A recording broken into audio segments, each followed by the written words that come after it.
Hello Mersey Beat lovers and welcome to another day on the plot.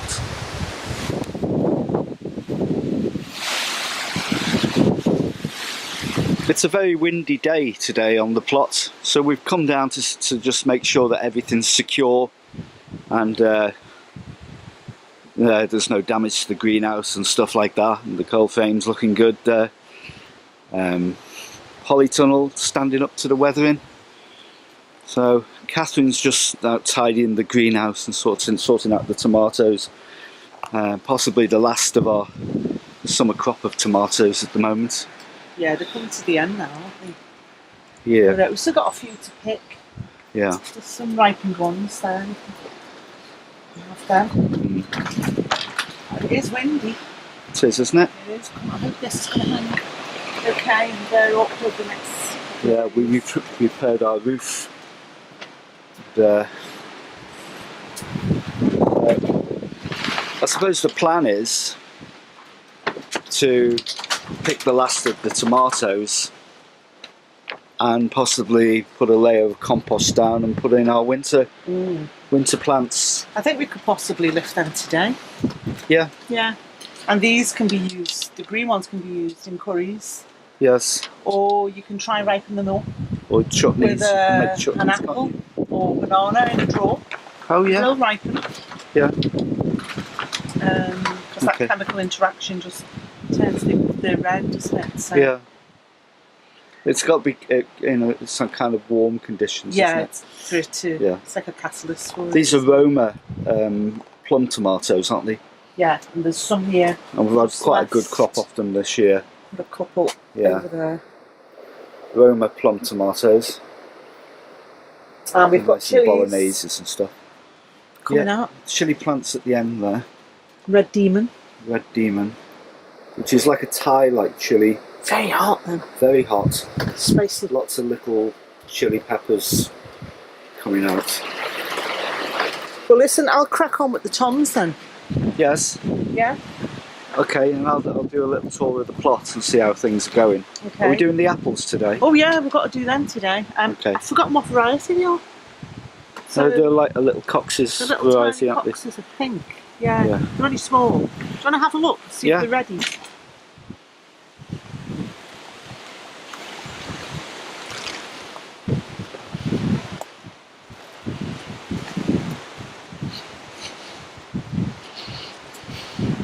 They look quite nice. Yeah, they're quite small, aren't they? They are only small. Well, they are only a small variety. Yeah. They're only tiny. Small variety. They're like a little Cox's, or little pippin. I didn't know what they were, but we've lost the label of it. We've had it for such a long time. There's lots of them on the tree, so shall we pick our first crop today? Yeah. I'll leave some on the tree. Maybe perhaps the smallest or the greenest. Yeah. I'll leave on the tree. And the ripest, the ones ready for eating. Yeah. Okay. Just get the ladder and get to the top. Yes. Quite nice. The ones at the top always get the sun. Yes. And these. Yeah. Okay. And we haven't got that many unripened ones. Maybe a couple here and there. So I'll crack on with the toms. And I'll do the I'll do the apples now. Do you want to do the apples now? Yeah, I'll do it. Shall I get you the ladder? Yeah. It's better to get some of these apples off them before the wind blows them all off. Yeah, because they'll all end up windfall otherwise. So I'll start doing that now. Okay. And I'm just going to pick the biggest ones that I think should be the ones to come off. But they're nice little russets, aren't they? They're lovely then. Lovely little apples. So I'll just go around and start picking the ones that I think should be picked. So they're looking a bit small. Well, they're not going to get any bigger than that. Maybe they're supposed to be that small. They are, they're tiny. Yeah. They're either a pippin or a russet or something. We've had it such a long time. I like forgotten. them. I'll have a look back in the vegetable diary and see what it is. They are actually falling off the tree now because I can see some on the ground. Is there a couple dropped? Yeah. So some of them are ready to pick.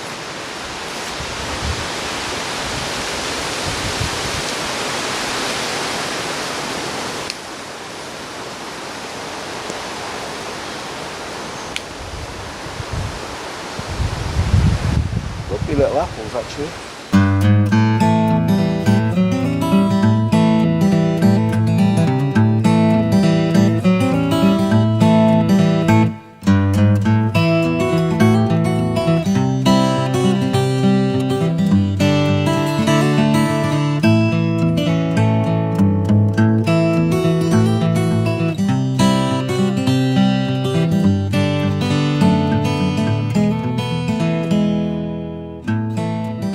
So that's our first apple harvest of the season. If anybody knows what type of apples these are, then please tell us in the comments below. We're not sure, we've lost our tag, so we don't know what variety they are.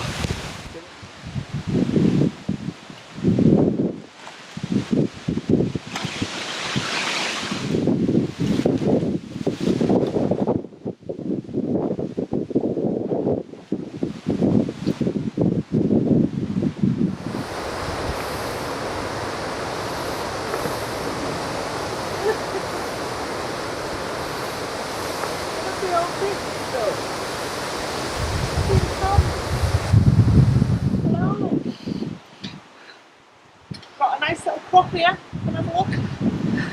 Last of them. Yep. What are we today? 12th of October.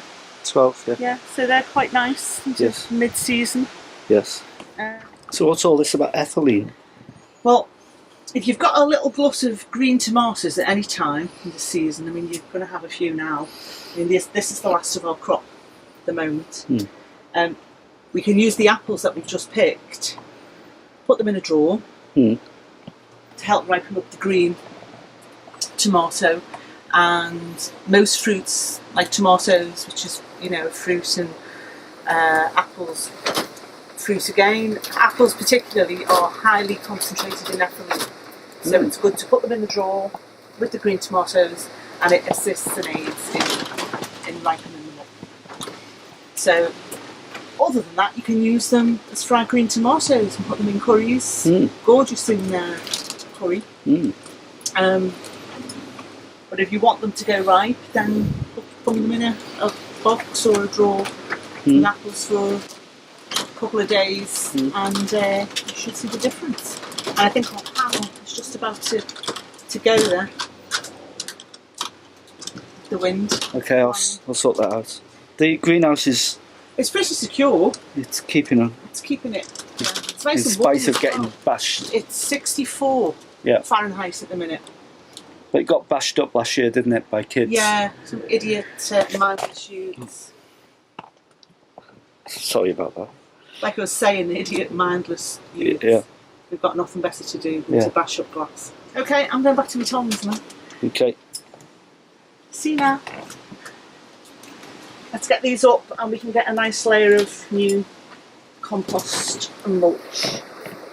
So what are we putting in here next, Phil? Overwintering crops, Kath. Yeah, which ones? What have we got? I haven't decided yet. I thought land cress, American land cress. Okay. Don't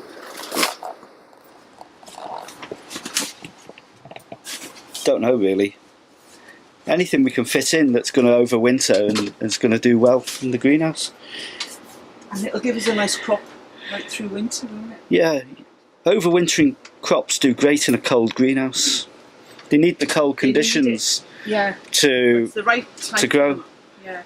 The problem they have is with the rain and the wind and snow and ice and stuff like that.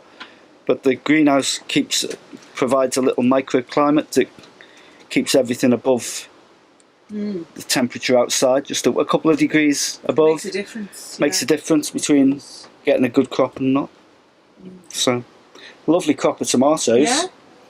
And let's have a look at the apples. How are they? So what do you think of the apples, then, Kath? Oh, I think they're lovely. That tree we've had for many, many years. In fact, we used to have two. Yes. Sadly, one of them got sort of kind of canker, didn't it? Yeah. But that one is thriving. Yeah. This little one. And they're absolutely Aren't they? really nice. Smell lovely. And they'll keep over winter, won't they? You Yeah, can store you can them. store them.